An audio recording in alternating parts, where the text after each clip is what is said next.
Banda UP से खबर। अखिल भारतीय ब्राह्मण महासभा के राष्ट्रीय अध्यक्ष ने बुलडोजर कांड का किया निरीक्षण। बांदा जनपद के बवेरू के बहुचर्चित बुलडोजर कांड को लेकर रोज की तरह संगठनों के द्वारा पहुंचकर पीड़ित परिवार से मुलाकात कर हर संभव मदद का दिलाया जा रहा भरोसा। इसी के चलते अखिल भारतीय ब्राह्मण महासभा के राष्ट्रीय अध्यक्ष ने पहुंचकर पीड़ित परिवार से मुलाकात की। आपको बता दें, पूरा मामला बांदा जनपद के बवेरू कस्बे से सामने आया, जहां पर कुछ दिन पूर्व सहकारी समिति जर्जर भवनों के बुलडोजर से ढाया गया था। इसी पीड़ित दिव्यांग राजेंद्र प्रसाद पांडे का मकान, जो कि लगभग 60 सालों से काबिज था, जिसको भी बुलडोजर से गिरा दिया गया, जिसको लेकर आज अखिल भारतीय ब्राह्मण महासभा के राष्ट्रीय अध्यक्ष राजेंद्र नाथ त्रिपाठी व ब्राह्मण एकता परिषद व अन्य संगठन के पदाधिकारियों ने मौके पर पहुंचकर ध्वस्त मकान का किया निरीक्षण और पीड़ित परिवार से मिलकर हर संभव मदद का दिया भरोसा।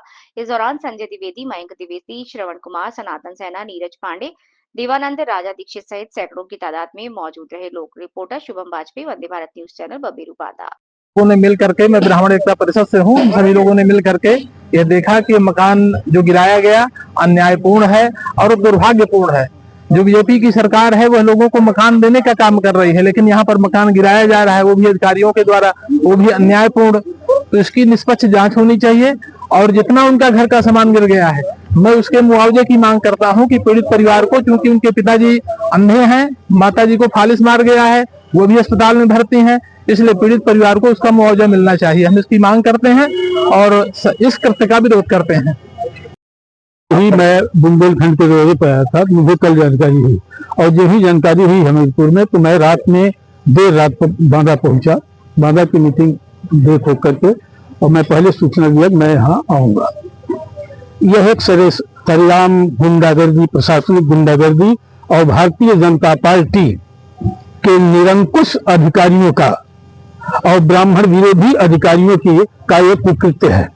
मैं स्थल पर आकर के देखा हूं कि जिस मकान को यहाँ का एसडीएम या प्रशासनिक अधिकारी यह कह करके कि ये अवैध कब्जा है, गिरवाया है, वह मकान 60-70 साल पुरानी दिख रही है और सिर्फ धनुगाही।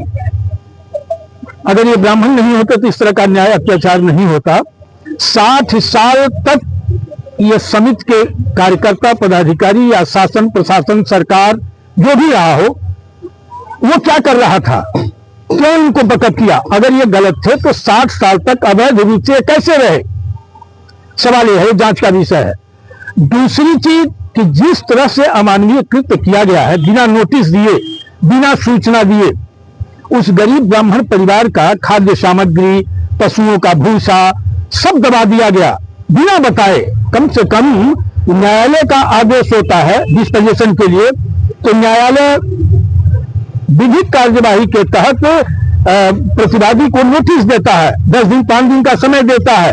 ये तो खुली गुंडागर्दी है कि बुलडोजर लाए, इनको गिरा दीजिए 60 साल की पुरानी मकान। हम कहते हैं अवैध है, उनके कथनानुसार तो 60 साल तक कैसे रहे इनके पास? दूसरी चीज, इन लोगों ने मुकदमा भी किया इनके डिस्पोजिशन के लिए, जो मुकदमा उनका खारिज हो गया, अपने आप हार गए। उसके बाद भी यह बल प्रयोग, गुंडागर्दी सरेआम मने यह सरकार को कटघरे में खड़ा करता है और उनके प्रतिनिधि को भी, चाहे यहाँ का क्षेत्रीय विधायक हो, चाहे यहाँ जो भी हो प्रतिनिधि, अगर वो आवाज इस पीड़ित ब्राह्मण परिवार के साथ नहीं उठाता जो अन्याय का शिकार हुआ है, मैं मानूंगा कि उन सभी लोगों की सहमति की स्थिति में इस ब्राह्मण को उजाड़ने का कार्य किया गया है। मैं आया हूं, मैं इस परिवार को सुबह बुला रहा हूं। संबंधित अधिकारी और उत्तर प्रदेश के मुखिया से तो मिल पाना कल संभव नहीं है, लेकिन जो सभी उनसे भी मिलूंगा। लेकिन अपने समाज के जो नेतागण हैं या मंत्री विधायक हैं, मैं न्याय दिलाने का पूरा प्रयास करूंगा।